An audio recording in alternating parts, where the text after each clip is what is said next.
Boa noite, bom dia, boa tarde, né? Independente do horário que você estiver assistindo. A gente está aqui hoje nesse último encontro, né? É até com um pesar que eu falo último encontro, porque uma oportunidade como essa é não só agradável e divertida, esse encontro, essa possibilidade, mas também um privilégio que a gente não pode deixar de ressaltar no meio de uma situação que a gente está como essa, em que pessoas estão morrendo das diversas formas, a gente ainda tem o privilégio de ter literatura e poder falar de literatura, né?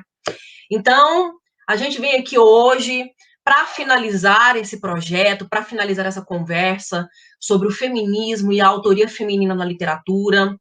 É uma discussão que, por mais didática que chegue, que seja para algumas pessoas, que tente alcançar algumas pessoas, sempre tem aquelas pessoas do contra que meio que falam: ah, tá tão cansativo esse país, ah, as pessoas não aceitam mais brincadeira, ficou tudo tão chato, ah, as mulheres estão exagerando. É, gente, e a gente acaba vendo certas coisas em pleno século XXI, em plenos dias atuais, que só nos provam que ainda não. A gente precisa ainda falar disso, porque quando a gente está falando de feminismo na literatura, a gente fala não só de mulheres escrevendo poesia, mas de autoria feminina. E essa palavra autoria incide numa noção de autoridade que foi vetada às mulheres durante muito tempo, durante vários séculos, a todas as formas de ser mulher, porque existem várias maneiras de ser mulher. E foram vetadas, mulheres foram impedidas de pensar, de estudar, de escrever, de ler, de se informar, de se instruir, né? E quando houve uma abertura para isso, foi por uma conveniência que atendesse ao patriarcado, né? Então a gente tem várias referências que trazem, que discutem isso. E durante a própria produção literária, houve momentos em que homens idealizavam mulheres dentro de uma postura estereotipada e mutilada, ou tentavam fazer representação de uma subjetividade feminina que não correspondia ao que são as possibilidades de ser mulher. Mais que isso, e a gente está aqui para isso também, a gente não está aqui só para falar de literatura, de autoria feminina, de feminismo. A gente está aqui, a gente tem um compromisso ético, político, com a denúncia, com o escancaramento de equívocos da grande crítica. Porque sim, gente, não é o fato de ser grande crítica que é perfeita e impoluta. Cometeu, assim, algumas críticas.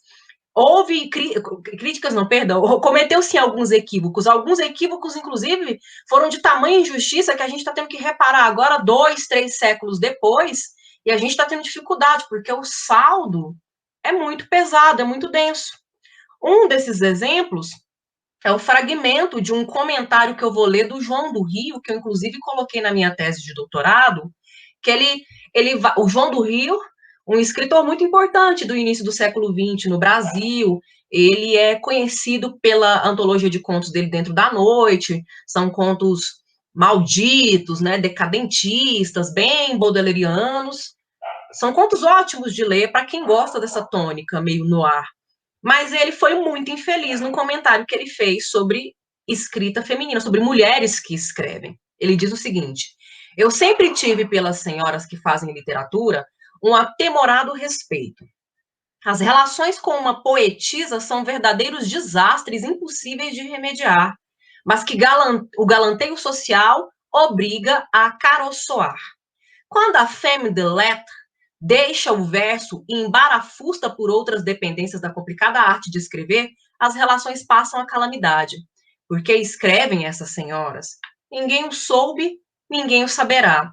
Com certeza porque não tinham mais o que fazer, como a duquesa de Dino. Mas elas escrevem, escrevem, escrevem.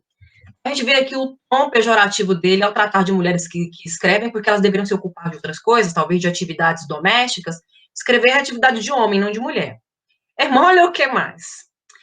Essa semana, né, nessa penúltima semana de maio, eu acompanho uma poeta brasileira, Micheline Verunski, nas redes sociais, no Instagram, no Facebook, e ela postou hoje, a data que eu estou falando agora especificamente, Na verdade, ela postou ontem, eu vi hoje, né? Hoje é dia 21 de maio, mas eu vi ontem, dia 20 de maio. Ela postou, falou sobre uma escritora chamada Clorinda Mato de Turner, uma escritora do final do século XIX, que foi traduzida recentemente pela poeta brasileira Nina Ritzi, e ela, Micheline Berunsky, também poeta, está fazendo um ensaio sobre a Clorinda. E a Clorinda foi uma escritora importante, mas que eu imagino que pouquíssima gente tivesse notícia de quem fosse. Eu mesma, quando vi a postagem, que tomei conhecimento e fui atrás de ler mais, e ela colocou em anexo da postagem um infeliz comentário da grande crítica da época, lógico, homem, que fala o seguinte: a senhora Clorinda Mato de Turner, o que ela tem em mãos? Se perguntavam os literatos e intelectuais da época. Parece que lhe faltam hormônios femininos. Como se atreve a invadir nossos territórios? O que espera o seu marido que não lhe põe cabresto? A burguesinha da alta sociedade cusquenha é muito mimada. Quer usar o cérebro porque o seu ventre não pôde lhe dar filhos. Gente, esse aqui, inclusive, foi violento, né? Foi violento, atacou o corpo da mulher. Não atacou só o intelecto, só o pensamento dela. A atacou de todas as maneiras. Isso aqui é uma violência. Isso aqui é o que o feminismo identifica como uma violência contra o patrimônio feminino, uma violência simbólica, uma violência discursiva, né? É uma violência contra a existência e a possibilidade da mulher falar do que quiser, de se expressar, de se autorrepresentar, de produzir trabalho intelectual, de produzir escrita, né, de atuar onde ela quiser atuar, como se o homem tivesse que pôr cabresto. Não vou mais me delongar em equívocos da grande crítica que a gente sabe que cometeu e temos um saco cheio disso. Vamos nos deter à leitura de autoras. Nós vamos nos deter agora à escrita de poetas, de mulheres, de todas as formas possíveis de ser mulher nesse mundo. Nós vamos nos deter agora, porque é isso que a gente veio para reivindicar hoje, nesse último encontro nosso. A autoridade da mulher de fazer sobre sua escrita, sobre seu pensamento, suas ideias, sua intelectualidade, o que ela bem entender. Vamos começar, então, a ler poesia.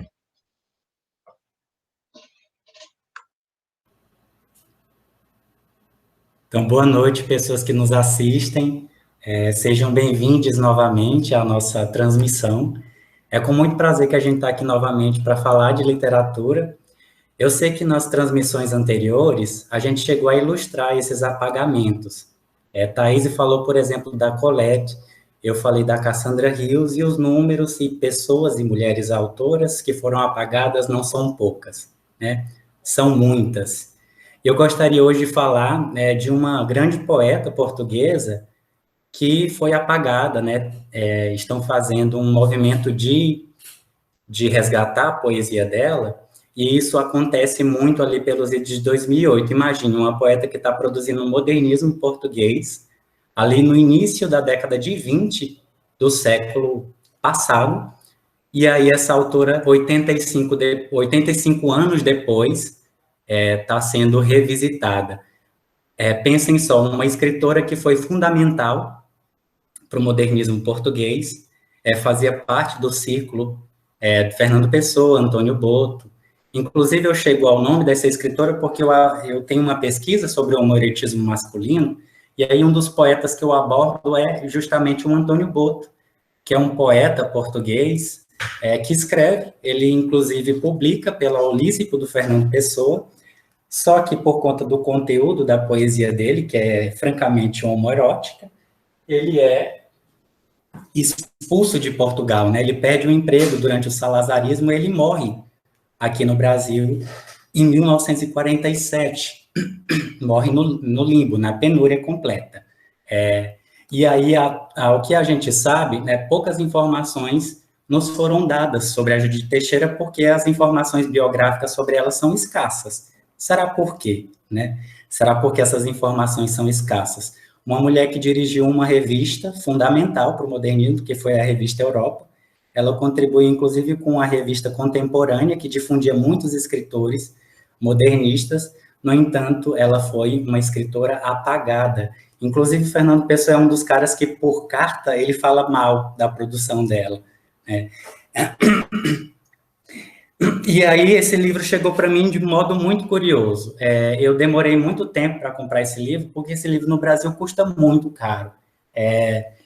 Ele saiu em 2015, ele foi organizado pela pesquisadora Cláudia Pazos Alonso, ela dá aula de literatura brasileira e portuguesa em Oxford, e o professor Fábio Mário da Silva, ele trabalha na Federal do Sul e Sudeste do Pará.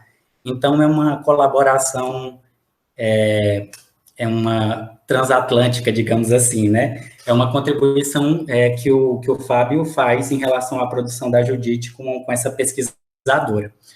Então, eu me dou de presente, porque a gente está há 2 anos sem comemorar os nossos aniversários, por conta dessa pandemia, mas especialmente por conta de uma má gestão da pandemia, né? Quem está acompanhando aí a CPI da Covid está vendo que a aquisição de vacina foi negada mais de 11 vezes pelo nosso poder público. Então, estamos no limbo esperando essa vacina, e aí, como forma de me congratular, de alguma forma, eu decidi comprar esse livro e, por incrível que pareça, ele custa mais barato fora, comprando de fora, me custou mais barato do que se eu fosse comprar pela Amazon. Eu até mostrei o preço para a Elissa, ela saltou, né, para trás, caiu da cadeira, falou, isso é imoral, esse valor é imoral. Eu também achei imoral. Então, é muito difícil, olha, ainda hoje, a gente ter acesso, nós que somos pesquisadoras, ter acesso a determinados textos, então eu achei por bem trazê-lo aqui para vocês. Então, a Judite Teixeira, como eu falei, ela foi diretora da Revista Europa, colaboradora na Contemporânea, e aí, assim, a poesia dela é muito marcada pela tônica modernista, do verso livre, as influências do decadentismo se fazem muito presentes na poesia dela, a coisa da sofreguidão, de purgar uma existência, isso está muito presente. Inclusive, ela tem o hábito, cultivava o hábito de anotar a data em que ela escrevia os poemas, que era uma coisa que o Mário de Sá Carneiro fazia na produção dele, e ela falou em algumas ocasiões que ela admirava muito o trabalho do Mário de Sá Carneiro. Então, ela fazia isso também. Ela escreve muito em diálogo com os poetas modernistas contemporâneos dela, como Antônio Nobre e o próprio Mário de Sá Carneiro, que eu acabei de falar. Só que uma coisa bastante interessante de falar aqui, Camila, Elissa, Thaís e as pessoas que estão nos acompanhando, é que uma grande inspiração da Judite Teixeira é a escritora francesa Valentine Saint-Point, que é uma escritora futurista da virada do 19 para o 20, que ela faz vários manifestos em relação à emancipação da mulher, a livre vivência da sua sexualidade. Então, são mulheres que estão nessa efervescência, estão lutando por uma causa. E aí também outra pessoa que inspira ela, e eu gostei muito de saber disso, é a dançarina Isadora Duncan, né, norte-americana, que foi para a União Soviética, montou algumas escolas lá, comunista. Ela era uma dançarina, uma coreógrafa que falava que a América não estava pronta para receber a dança dela, porque a dança dela não se vendia. Ela não queria vender a dança dela. Aí ela acabou se mudando para a União Soviética. Então, ela escreve, a Judite Teixeira escreve muito sobre a influência da Valentine Saint-Point, que é uma poeta e dançarina também francesa, e da Isadora Duncan. Então, a tônica da feminilidade, a coisa de reivindicar um lugar, uma posição, é uma coisa que se faz muito presente aqui dentro do trabalho poético dela. Aí eu vou ler um poema para vocês, e eu vou dizer o destino que a poesia dessa mulher teve ali na década de 20. Esse poema está no primeiro livro dela publicado, que foi o Decadência. E aí, esse poema se chama A Minha Amante. A Minha Amante no feminino. Dizem que eu tenho amores contigo. Deixe-os dizer. Eles sabem lá o que há de sublime nos meus sonhos de prazer. De madrugada, logo ao despertar, há quem me tenha ouvido gritar pelo teu nome. Dizem, e eu não protesto, que seja qual for o meu aspecto, tu estás na minha fisionomia e no meu gesto. Dizem que eu me embriago toda em cores para te esquecer. E que de noite pelos corredores, quando vou passando para te ir buscar, levo risos de louca no olhar. Não entendem dos meus amores contigo, não entendem deste luar de beijos, aquele chame a tara perversa de um ser destrambelhado e sensual. Chamam-te o gênio do mal, o meu castigo, e eu em sombras alheio me dispersa, e ninguém sabe que é de ti que eu vivo, que és tu que doiras ainda o meu castelo em ruína, que fazes da hora má a hora linda, dos meus sonhos voluptuosos. Não faltes aos meus apelos dolorosos, adormenta esta dor que me domina. Então, como vocês puderam perceber nesse poema, o homoerotismo feminino, a lesbianidade, é uma tônica da produção da Judith Teixeira. E aí uma coisa que vai acontecer com a produção dessa mulher é literalmente, pessoas que nos assistem, uma incineração. Assim como aconteceu com a obra do Antônio Boto, que eu acabei de mostrar para vocês, o governo de Lisboa, sob o pedido de um grupamento de estudantes católicos, fazem a apreensão desses livros e os queimam, né? Então, eles queimam os livros do Antônio Boto e queimam os livros da Judith Teixeira. Eu tenho um fascínio por livros queimados. Então, eu gosto de resgatar e faço essa pesquisa de homoerotismo. Eu fiz questão de trazer a produção da Judith Teixeira nesse sentido. Então, como a gente percebeu, a escrita da Judith ela é marcada por mulheres insubmissas, mulheres que fumam. A Thais até chegou a falar sobre isso quando a gente leu o poema Teresa. Né? Imagine uma mulher que fuma, que senta, que bebe, né, no início do século XIX, né, que vive sua voluptuosidade, que sente desejo por mulheres, né, causou incômodo, né? Judith Teixeira causou incômodo. Tem uma professora, inclusive, a professora, essa que eu citei, que organiza o livro, a Cláudia Pazos Alonso, ela fala que a Flor Bela sobrevive, ela levanta uma hipótese, né? Que a poesia da Flor Bela Espanca sobrevive porque ela não, na época, ela não era tão visada quanto a Judith Teixeira. Então, a Judith Teixeira era muito visada, como o Antônio Boto, eles apareciam, né? Eles faziam performances, eles faziam falas, palestras, estavam sempre na cena da poesia. A Flor Bela tem aquele perfil mais de produzir, né? De maneira discreta, embora a poesia dela não seja de maneira nenhuma discreta. E uma coisa, né? A professora Maria Lúcia da Alfarra, ela faz uma aproximação, está fazendo uma aproximação muito bacana entre a nossa poeta, a Gilca Machado, maravilhosa, né? Que era chamada de matrona imoral pelos pré-modernistas, chamada de mestiça sombria, porque escrevia poemas sensuais, era malquista, né? Era uma carioca malquista, no ambiente literário do Rio de Janeiro, pré-modernista, não era convidada para nada. Então, assim, os exemplos que a gente está trazendo são muitos, né? São sumários. Isso não condiz, de nenhum modo, com a qualidade da escrita dessas mulheres. Não condiz de nenhum modo. Aí, acabando de falar aqui da Judith Teixeira, eu gostaria de indicar o documentário que soltaram em 2019 sobre o Antônio Boto. Ele está disponível nas redes e ele se chama A Procura de Antônio Boto. É um poeta também, assim como a Judith Teixeira, que trabalha com homoerotismo, então são esquecidos, são apagados justamente por essa produção polêmica. E aí fizeram esse documentário muito belo. Ele foi, inclusive, dirigido pela Margarida Almeida Bastos. Vocês conseguem encontrar esse documentário na internet e eu recomendo, porque ele é muito belo. Então, eu passo a palavra, depois de apresentar a Judith, eu passo a palavra para as meninas. Eu queria aproveitar que você falou da Maria Lúcia da Alfarra e você mencionou a Gilca Machado. Eu lembrei recentemente de um texto que eu li da Maria Lúcia da Alfarra falando da Gilca Machado, da Cecília Meirelles e da Flor Bela Espanca.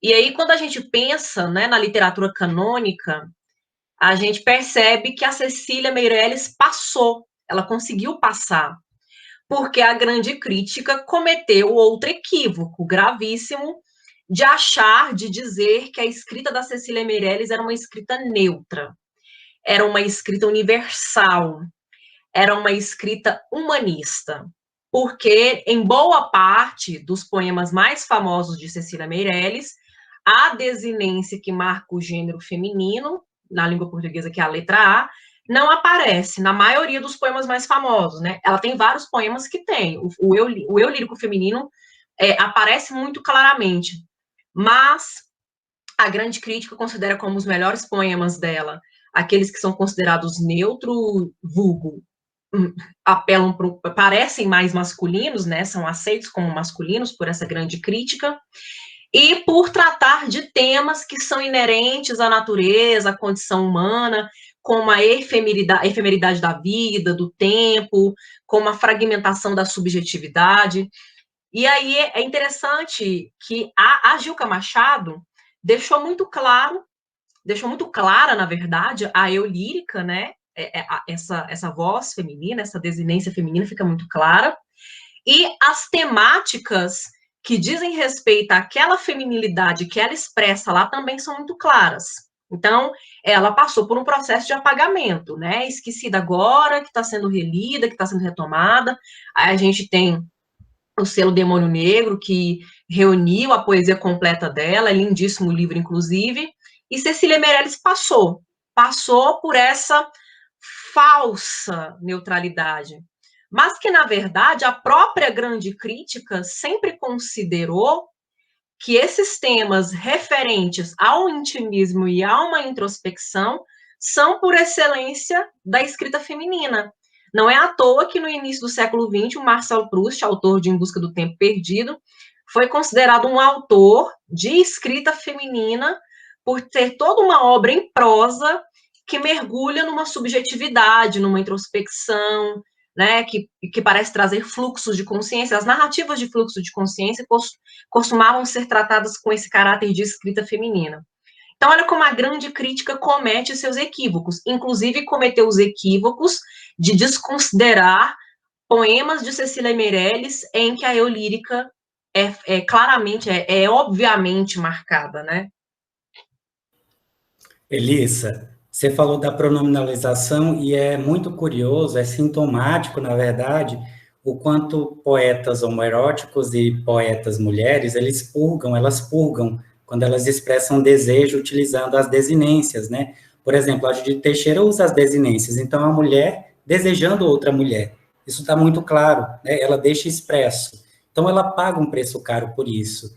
Isso acontece com Antônio Boto também. Ele paga um preço caro porque é um sujeito lírico desejando um outro, um destinatário, que é o do mesmo gênero. Então, eles pagam um preço por conta das interdições sociais.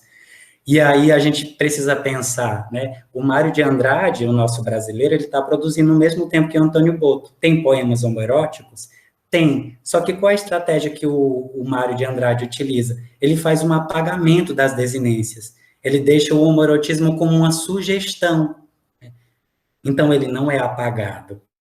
Né? Ele está em todos os livros didáticos. Todas nós lemos o Mário de Andrade, né? Felizmente, lemos o Mário de Andrade. E agora a gente precisa fazer esse trabalho para que os nossos alunos leiam Judith Teixeira, leiam Antônio Boto, né? Além de ler os canônicos, né? Como Fernando Pessoa, Mário de Sá Carneiro, etc. Então, é um esforço necessário, tardio muito. Eu, na verdade, não entendo as pessoas que estão reclamando desse movimento, porque é um movimento tardio, gente.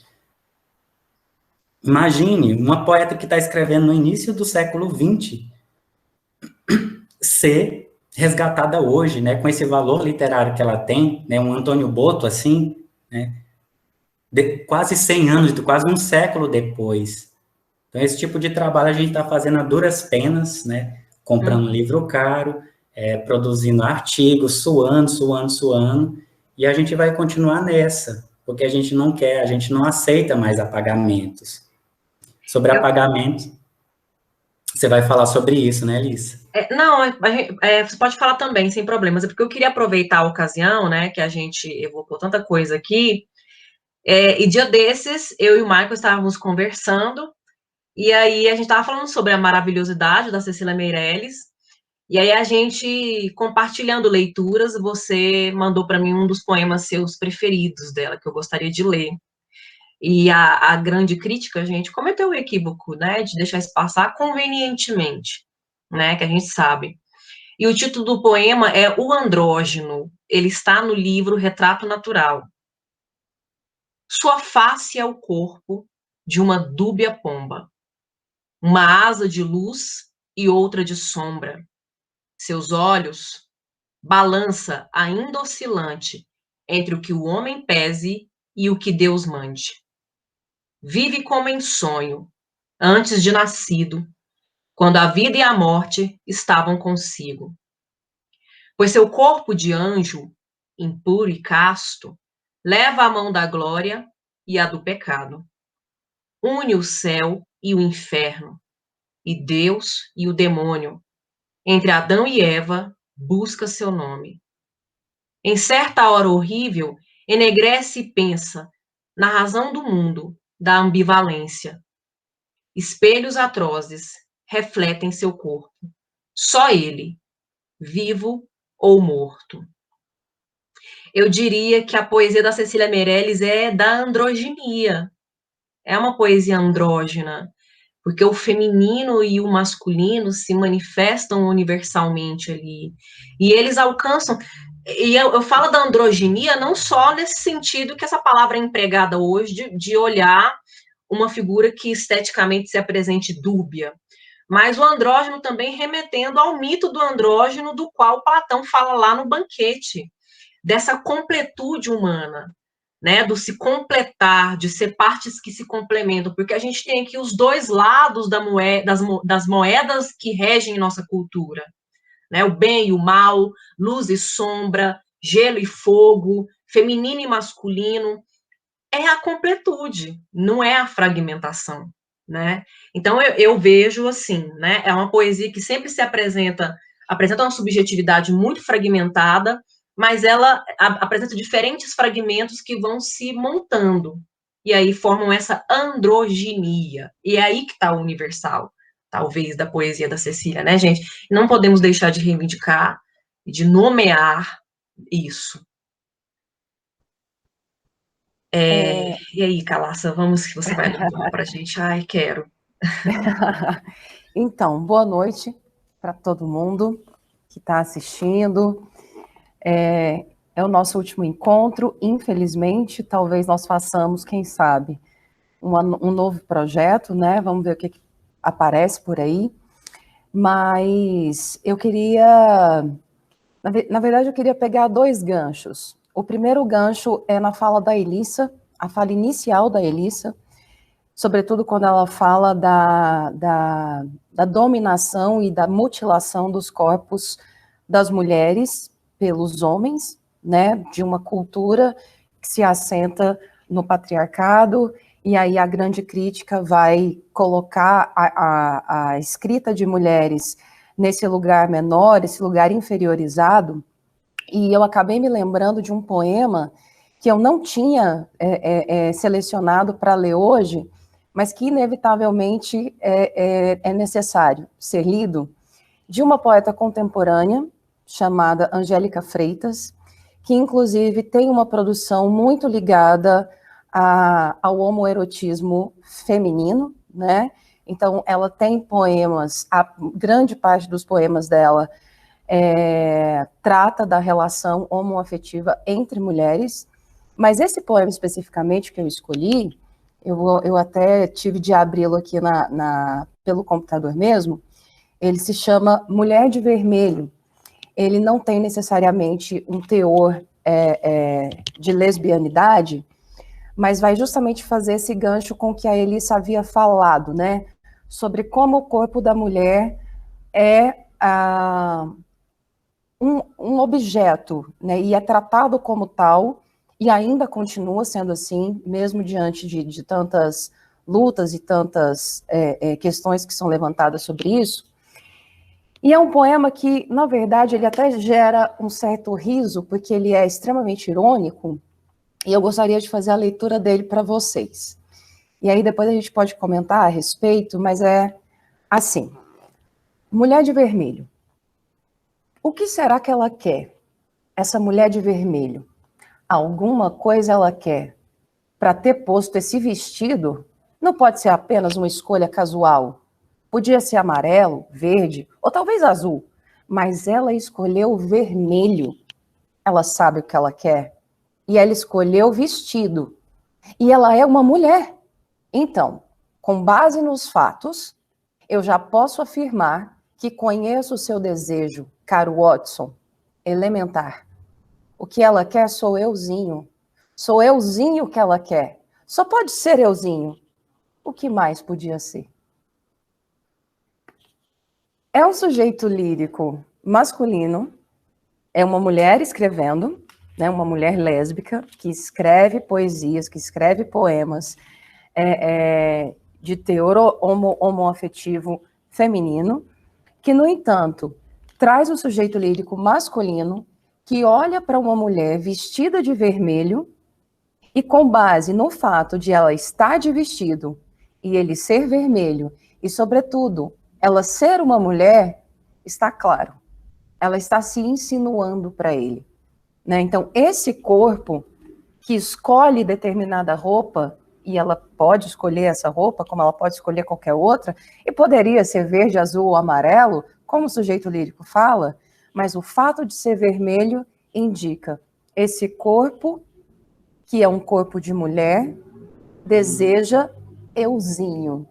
Eu acho esse poema, assim, a ironia com que ela produz esse poema, e aí pensando naquilo que você havia falado, né, da dominação dos corpos e da mutilação, embora não haja explicitamente uma relação de mutilação ou de um toque indesejado, mas o simples fato de uma mulher escolher uma determinada roupa, que dentro de um imaginário, o vermelho, que vai referenciar a paixão, o desejo, a lascívia, seja lá o que for, né, é o indício, e na verdade ele diz com base nos fatos, né, é o fato de o vestido ser vermelho, de ser uma mulher, é o que fecha para ele a grande conclusão, caro Watson, elementar, né, ainda faz essa brincadeira com o Sherlock Holmes, né, de dizer assim, ó, só é o que ela quer.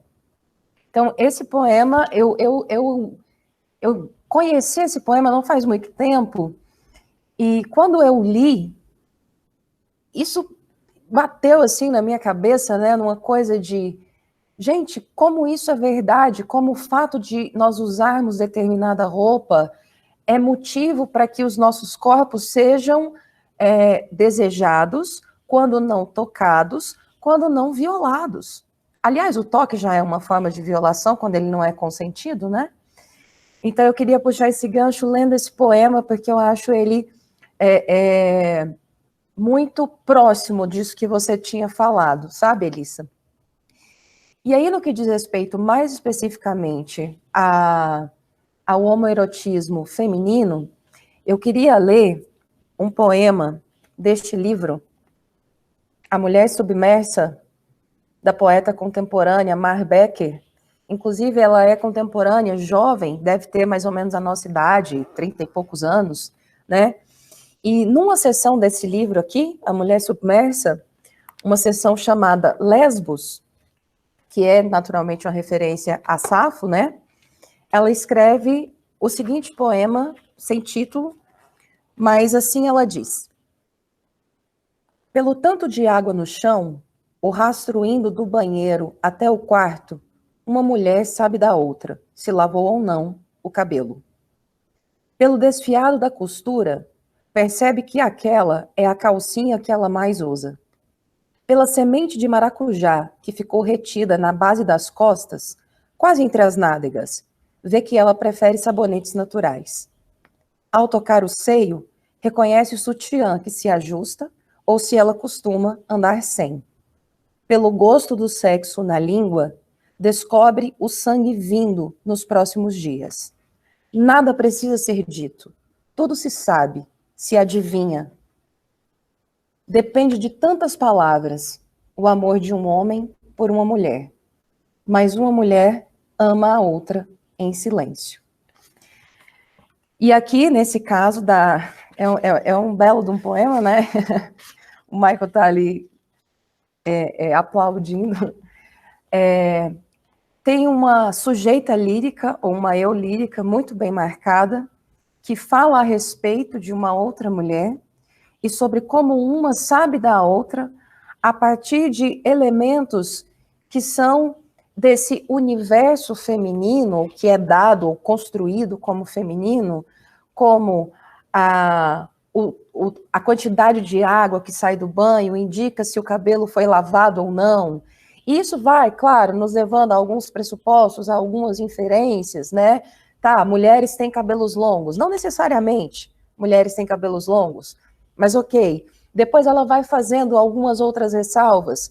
Pelo toque no seio, é sabido se houve ali o uso do sutiã ou não. E todos esses toques e todas essas formas de se reconhecer o outro corpo feminino é uma maneira de se dizer em silêncio desse amor entre uma mulher e outra.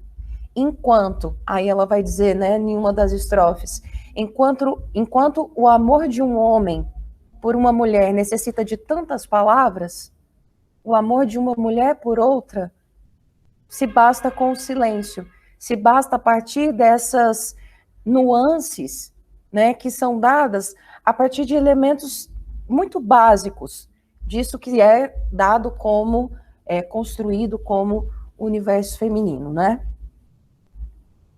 Você sabe o que eu percebi aqui?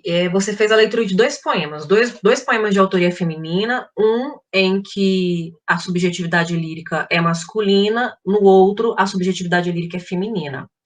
No poema em que a subjetividade lírica é masculina, ele precisa ficar repetindo, redundando os mesmos argumentos para poder afirmar o que ele constatou, e ele traz como se fosse uma grande descoberta, a referência a Sherlock Holmes não é por acaso, né, o maior detetive do imaginário ocidental, né, que conseguia matar as charadas, assim, com poucos pensamentos, mas ele precisa repetir várias vezes para conseguir bancar o Sherlock Holmes, enquanto que no poema em que a subjetividade é feminina, é tudo muito sutil, é muita sutileza, praticamente é descrevendo a rotina de uma mulher comum. Só que na descrição desse cotidiano, dessa rotina, a gente vê que a subjetividade lírica, que a eu lírica, a observa com amor, e esses detalhes do cotidiano dessa mulher é o que ela traz para ela mostrar como ela percebe esse amor, como ela nomeia esse amor. É vendo, enxergando a outra. E enxergando nas sutilezas do cotidiano, né? Não precisa de um vestido vermelho para violar a mulher, mas analisa qual é o gosto dela. Eu achei linda essa parte do sabonete, né? Do resto de semente de maracujá próximo das nádegas, que ela gosta de produtos naturais, né? Portanto, vai saber agradá-la sim, vai procurar agradá-la sim, conhece os gostos dela e não precisa de rodeios, porque grava isso na memória, que é a instância privilegiada da poesia lírica, né? A memória. Então é interessante porque dá até para fazer a comparação, né? Dois poemas de autoria feminina, mas subjetividades diferentes. Isso aqui, inclusive, vem para corroborar aquilo de que mulher não fala necessariamente de mulher, né? Mulheres adotam outras perspectivas, outros pontos de vista, temas que foram considerados por excelência temas masculinos, né? Então, é possível até confrontar essas leituras. E esse poema é belíssimo, Calaço. Eu fiquei impressionada como ele é bonito. Esse final aí remete até a chave de ouro, né? Que o poema, ele me vem assim a reticência, né? O silêncio disse.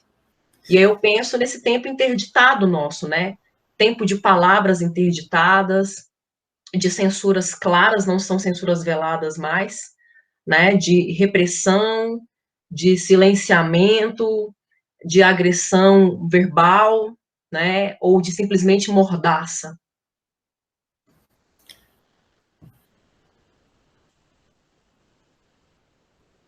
Bom, eu também vou fazer a leitura de um poema, e eu vou ler um poema de uma autora goiana, que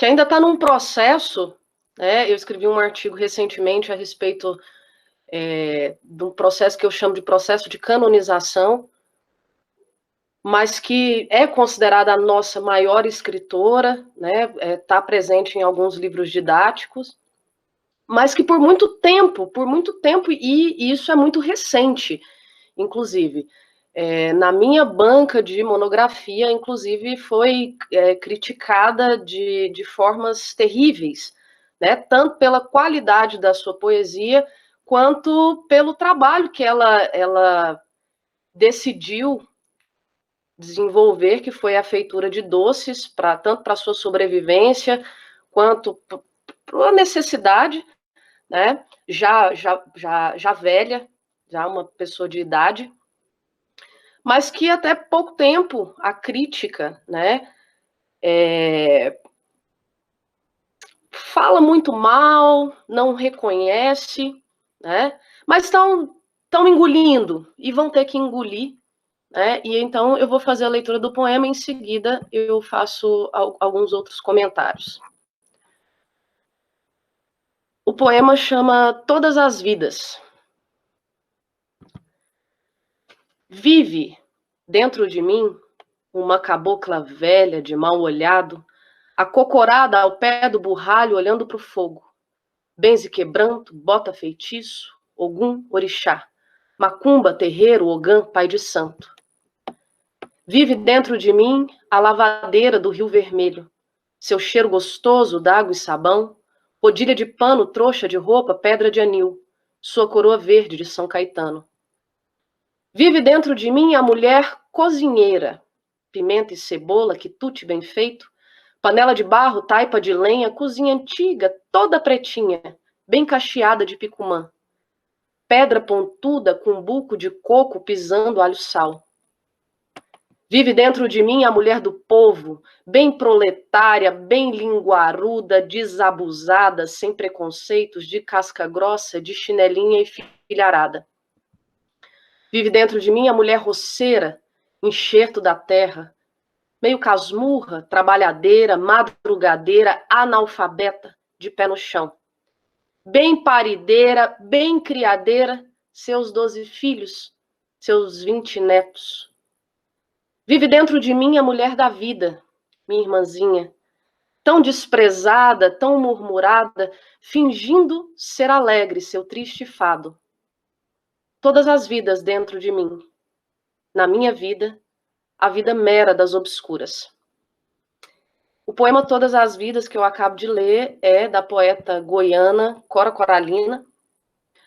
Como vocês puderam ver, ela realiza um canto solidário a várias mulheres, né? Então, ela apresenta a mulher cozinheira, a mulher trabalhadora, a mulher da vida, né? Essa que é desprezada.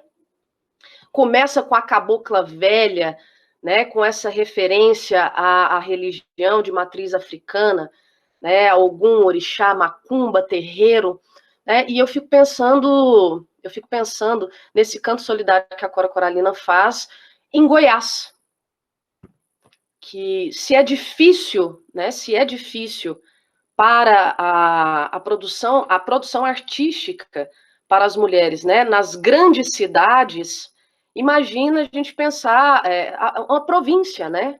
Goiás do século anterior, né? Cora nasce no século XIX, vai escrever no século XX, já bastante velha, já de idade avançada.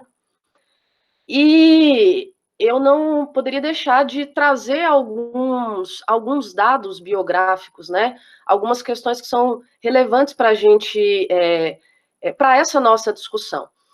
A Cora Coralina, ela vai casar, né? Ela vai deixar Goiás em companhia do homem que ela escolhe, que ela decide viver junto, já com 19 anos de idade, né? Quase 20 anos de idade. Que para a época é considerada aquela mulher que ficou para tia, gente. Imagine, nós estamos falando do início do século XX. Início do século XX, está ali, né? Aos 20 anos, a mulher considerada que ficou para tia. Por quê? Era comum casar-se aos 13 anos de idade, aos 14 anos de idade. E era para isso que a mulher era criada, né? Mulher é criada para casar, para ter filhos e para cuidar da casa. Ela começa a escrever muito jovem, mas quando ela deixa Goiás em companhia desse que será o marido dela, né? Ela é impedida de escrever. Eu fiz uma entrevista com a primeira mulher reitora da Universidade Federal de Goiás, a professora Maria do Rosário Cassimiro. A Universidade Federal de Goiás, a fundação dela é da década de 60. A primeira reitora, que é a Maria do Rosário Cassimiro, ela vai assumir a reitoria da universidade na década de 80, mais precisamente em 82. Então, outra coisa interessante a gente pensar, né? 20 anos de universidade, apenas na década de 80, 20 anos, né? Passados 20 anos, nós temos à frente da instituição uma reitora mulher. E não sei quantas, né, vieram depois, imagino que foram poucas. Né? Sei que a Maria do Rosário Cassimiro foi a primeira. E é ela quem propõe o título de doutora honoris causa a Cora Coralina. E em entrevista a Maria do Rosário Cassimiro, ela comenta comigo, né? Ela teve com a Cora Coralina, conversou com ela, né? E ela foi impedida pelo marido de escrever. Então, quando ela volta a Goiás, já com mais de 60 anos de idade, gente, 40 anos, imaginem isso, né? 40 anos sem poder escrever, e aí quando ela retorna a Goiás, com o impacto da volta, né, de retornar à terra natal, às suas origens, ela vai escrever a sua primeira obra, o seu primeiro livro. E é um livro que custa ter reconhecimento. Né? Esse poema que eu acabo de ler para vocês, Todas as Vidas, ele vai ter reconhecimento, ou pelo menos um maior reconhecimento, quando um homem vai ali e dá o aval. Vocês aqui, essa poeta aqui, ela é boa, que foi o Carlos Drummond de Andrade. Né? Então, isso vai acontecer com a Cora Coralina. Então, essa história que eu trago, ela vai aparecer na poesia da Cora Coralina também, que tem uma grande parte de poemas que são autobiográficos. A gente vai conhecer da cidade de Goiás, né, a primeira capital do estado. Mas nesse poema ela faz esse canto solidário a essas mulheres, né? A mulher, a cabocla velha, a lavadeira, a mulher cozinheira, são mulheres, né? Na extensão de sua obra, ela vai fazer um canto solidário, não só às mulheres, mas aqui a gente tem essa percepção, né? São as mulheres, a mulher do povo, e todas estão dentro dela, ela carrega em si, né? Todas essas mulheres. E, por fim, a mulher da vida, essa que é desprezada, né? A prostituta. E em outros poemas, como o poema dos Becos de Goiás, por exemplo, a gente toma conhecimento de um castigo que era dado às prostitutas na época, né? Que ela vai dizer que estão capinando o largo, capinando e tem a cabeça raspada, essa coisa de raspar a cabeça das mulheres, né, como castigo por serem prostitutas. E aí é curioso, o que eu queria trazer com a leitura desse poema é que houve, né, um imaginário aí, quando você conversa com algumas pessoas lá na cidade de Goiás, que são mais velhas, que conheceram, que falam assim, não, a Cora Coralina era prostituta. A Cora Coralina era prostituta. Aí você fica assim, né? Por conta desse canto solidário, né? Quando ela traz essa figura da prostituta para a poesia, quando ela abraça e vai falar desses seres que caminham pelos becos da cidade de Goiás, tanto que o livro é um poema dos becos de Goiás e histórias mais, né? Ela não decide falar das ruas principais, dos monumentos, das ruas históricas. Ela vai falar do beco que é onde anda o bêbado, que é onde anda o escravo, né? Que é onde andam os serviçais, né? Aqueles que eles têm que andar pelo beco. né? E as prostitutas. E aí é engraçado isso, né? A coisa, não, porque ela fala da prostituta na sua poesia, que é uma das figuras, né? Que ela traz. Não, ela era prostituta. Eu ouvi isso, né? Eu tive a experiência de ouvir isso de algumas pessoas. Mas era isso, eu queria ler esse primeiro poema da Cora Coralina, e na sequência eu queria ler um poema de outra poeta goiana, não nasceu em Goiânia, nasceu no Mato Grosso do Sul, mas eu vou ler, gente, porque é tão difícil, como eu disse, né? Nós estamos aqui em Goiás, no interior, né? Por mais que seja a capital, então eu vou fazer esse serviço para mim, né, que é ler um próprio poema, tá em Modus Operandi, é meu primeiro livro, e o poema começa assim: não desejei ser mulher, nem ser triste, e nem tem verso que me defina. Nunca quis desejar a morte, nem por força, nem por falta dela. Não é com traços finos e seios fartos que desejo conquistar o mundo. É com palavra pedra que amoleço a água corrente e suja, viu enxurrada que me carrega. Não desejei ser ré, já que sou, que seja confessa. Essa sentença não lapida minha culpa. Não há cólica nos dedos que me penetram. Dedo sujo das massas das verduras que afogo e refogo entre soluços. Dedos impregnados de cheiro de alho com que descubro meu corpo. Não desejei ser mãe, nem aprendi a sê-lo com uma boneca. É com gente que se aprende a viver no mundo e a parar arestas. Não desejei compostura, nem guiar-me por essas setas, nem com estômago convulso digerir as merdas do mundo de intestinos grossos que me desprezam. Também não desejo guerra. Quero antes batalha justa, sem campo minado e armas escusas.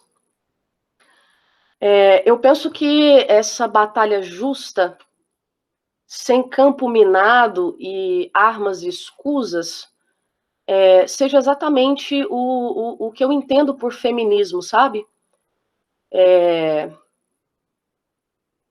Muita coisa nos foi impostas, né? Muitas coisas terríveis nos foi impostas, que fez com que a gente chegasse nesse lugar, né? Em que foi negada uma série de posições à mulher, né? Inclusive de autoria. Então é dessa batalha justa que eu estou falando no poema. Sem campo minado, né? Essa coisa que está escondida e que a gente tem que andar com cuidado, que é para não se explodir, né? Que a gente não pode vir aqui falar que vai aparecer alguém dizendo porque os feministas destroem o mundo e querem acabar com os homens, porque não é isso, né? Não é isso. Então, o poema começa, né? Ele não tem título, ele começa com esse verso: não desejei ser mulher, mas sou. E estou aqui nesses versos para falar disso. Para falar do que eu quiser falar, das minhas tristezas, do sofrimento, de como eu quero estar no mundo, e como essa conquista do mundo, no caso, né, aqui o sujeito lírico diz, é com a palavra, e é com palavra pedra, né? E aí falo dessa essa enxurrada vil que vai carregando a gente e que a gente vai sendo levada, né? A gente vai sendo levada e muitas vezes não tem a consciência. Muitas mulheres não têm consciência, elas consideram, não, é isso mesmo, esse é o lugar. Isso é muito triste, né? Pensar que o machismo é imposto a muitas mulheres, né? E a gente não pode bater e falar como que a mulher pode ser machista. Isso está enraizado na nossa cultura, na nossa formação. Então a gente vai sendo carregada, né? Essa enxurrada vil que vai levando a gente. Tem um verso, né, que eu falo dos dedos que me penetram, né?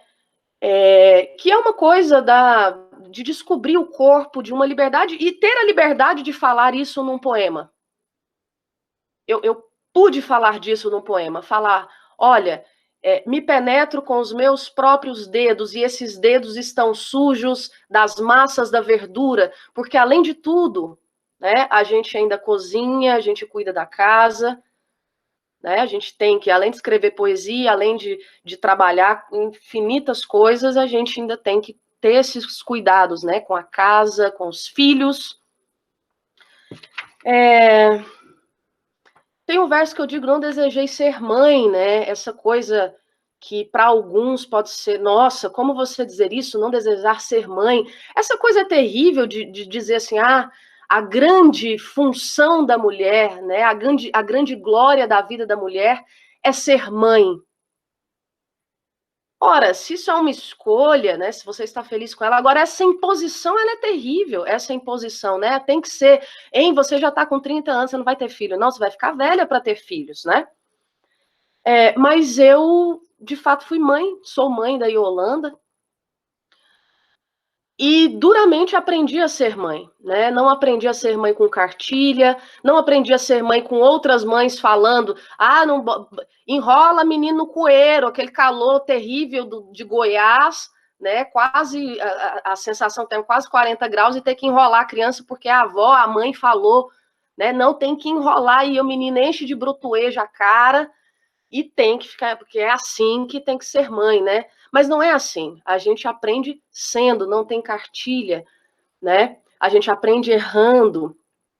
E por fim, essa compostura, né? O verso diz: não desejei compostura e nem guiar-me por essas setas.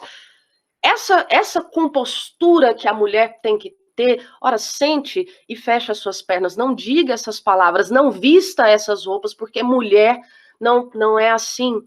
Né? Então, esse lugar que nos foi imposto e que eu tive o privilégio, né, de poder falar dele e falar com essas palavras e falar desse jeito, né, através da minha poesia.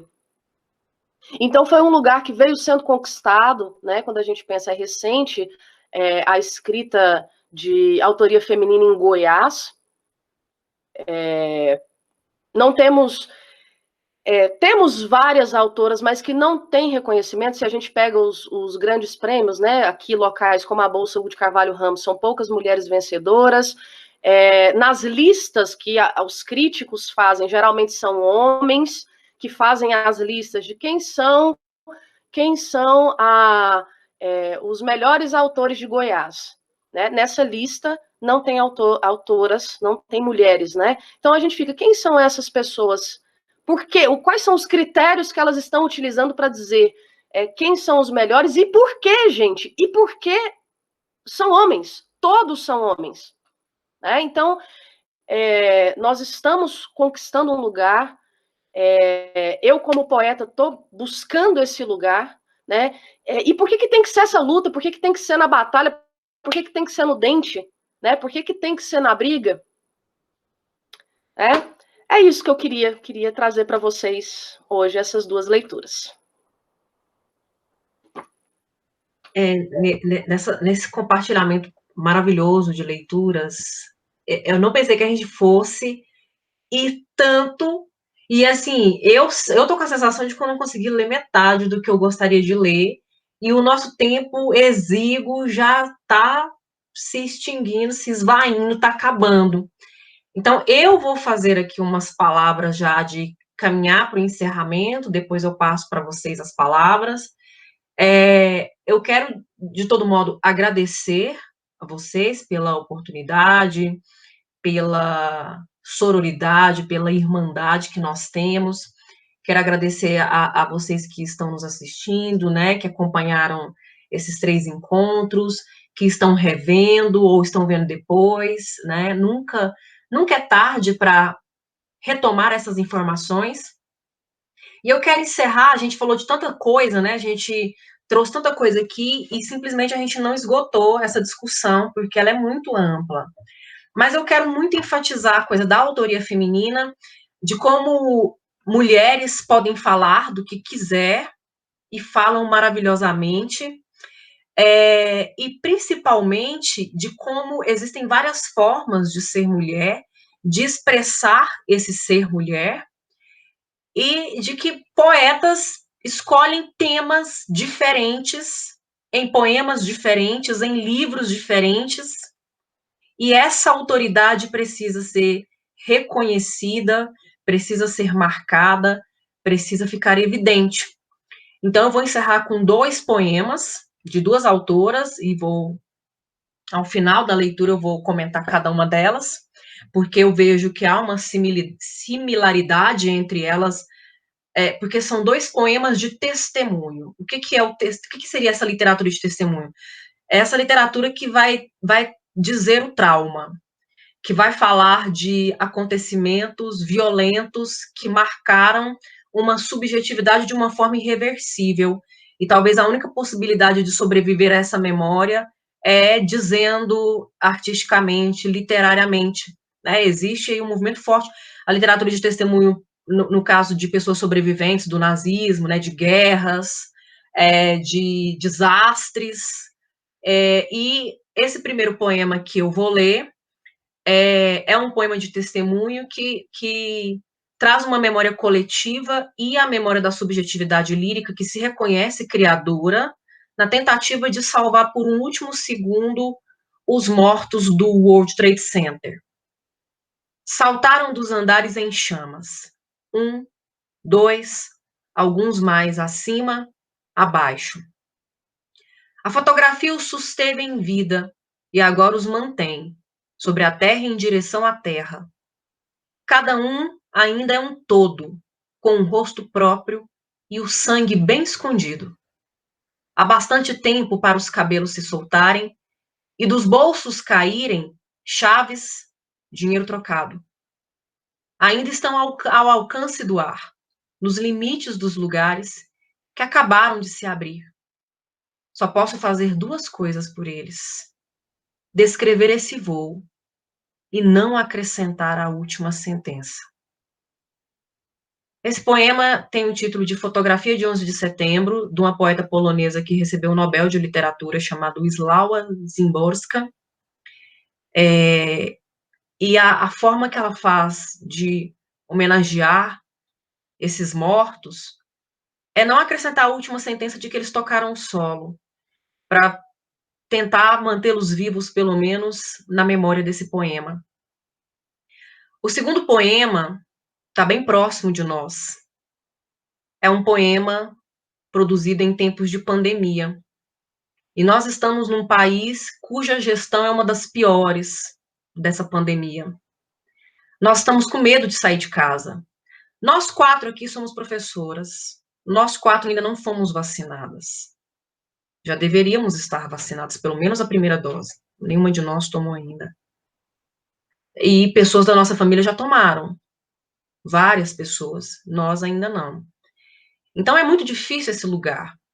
O lugar de quem estuda literatura, de quem estuda arte, de quem faz poesia, de quem dar aula, leciona, e ainda ser mulher, ser LGBT, ser negra, nesse contexto em que todos esses lugares que nós ocupamos são desprezados e até mesmo odiados. E o segundo poema é um poema que traz uma subjetividade que fala em primeira pessoa, mas eu acredito que toda pessoa que esteja vivendo essa pandemia e esteja nesse momento de apreensão consegue se apropriar disso. Eu li esse poema recentemente em voz alta para o meu esposo e ele não conseguiu dizer mais nada, porque ele se apropriou do poema. E o título do poema é Do Outro Lado das Paredes. Sabem mais de mim essas paredes emudecidas, em sua brancura quente, acentuada pelo calor da tarde.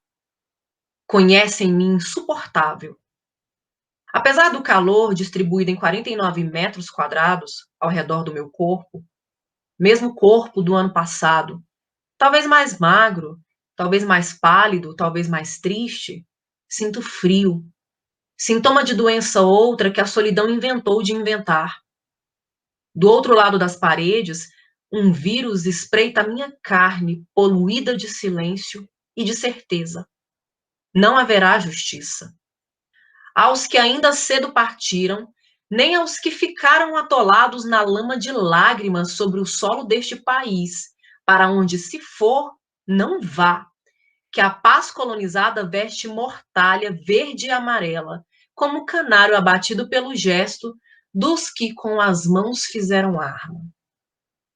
Esse poema é da poeta que vos falou aqui agora há pouco, Thaís Monteiro, que ela escreveu em sinal de testemunha pessoal e coletiva dessa pandemia que já matou tantos, mas não só a pandemia, a peste do negacionismo matou ainda muito mais. E mulheres estão refletindo sobre isso, intelectualmente, afetivamente, psicologicamente. Eu deixo aqui os meus sentimentos de que com vocês estou sentindo, doendo e sofrendo igualmente. Espero que a gente saia dessa. Obrigada.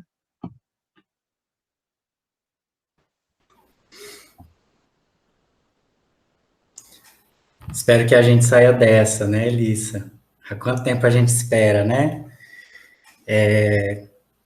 Depois desse poema, né, depois dos belos poemas, das partilhas, eu quero indicar um canal para quem, porventura, quiser se aprofundar um pouco em literatura LGBT, contemporânea.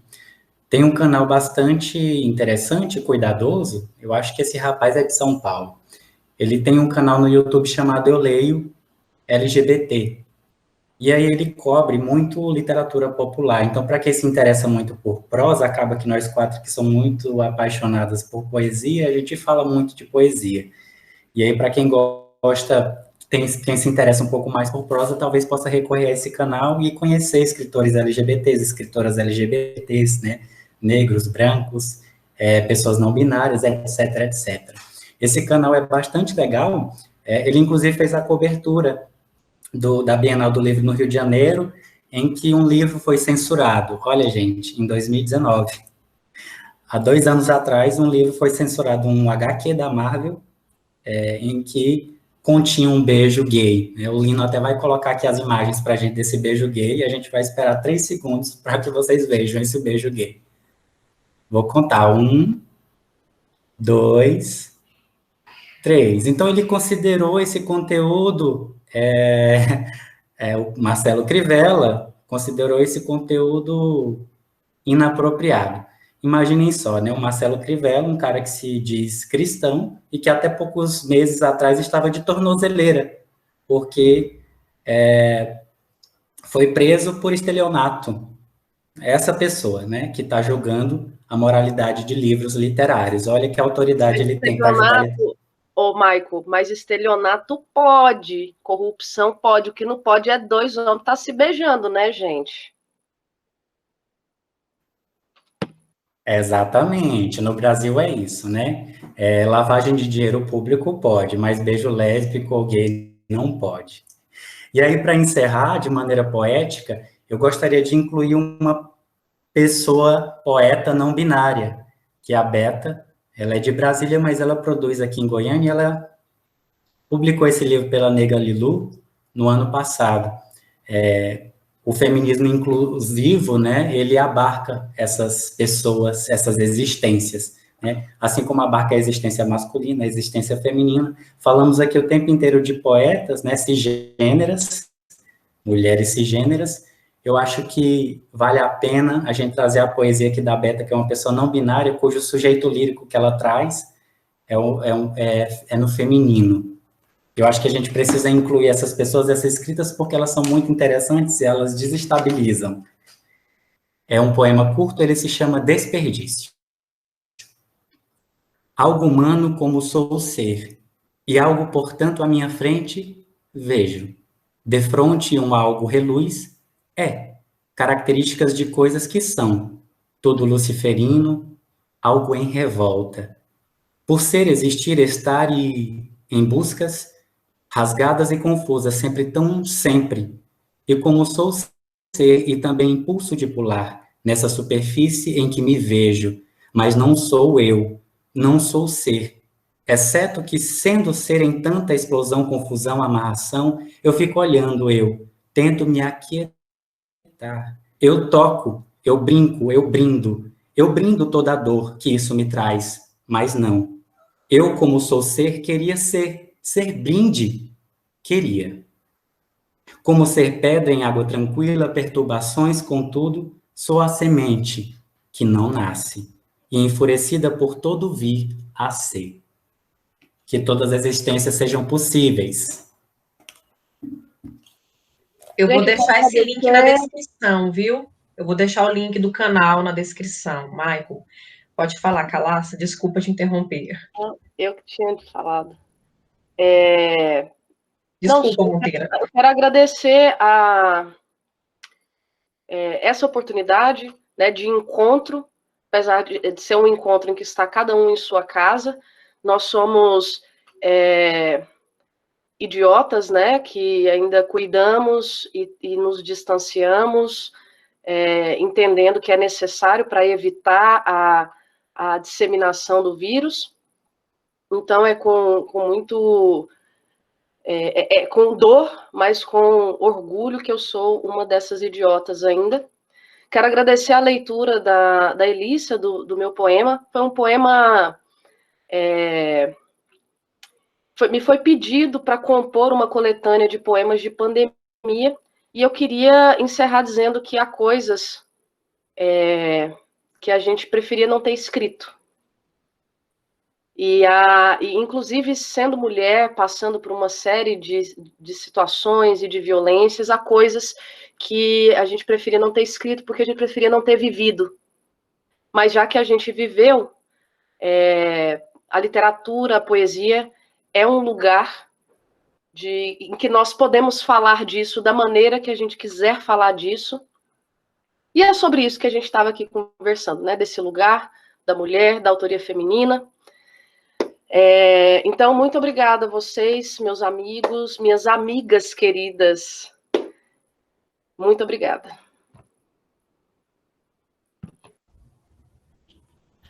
Eu estou aqui com um pequeno problema na minha internet, mas acho que vai dar para eu conseguir me despedir de vocês, de quem está assistindo e, sobretudo, das minhas amigas, que eu tanto admiro. Eu amo demais cada uma de vocês.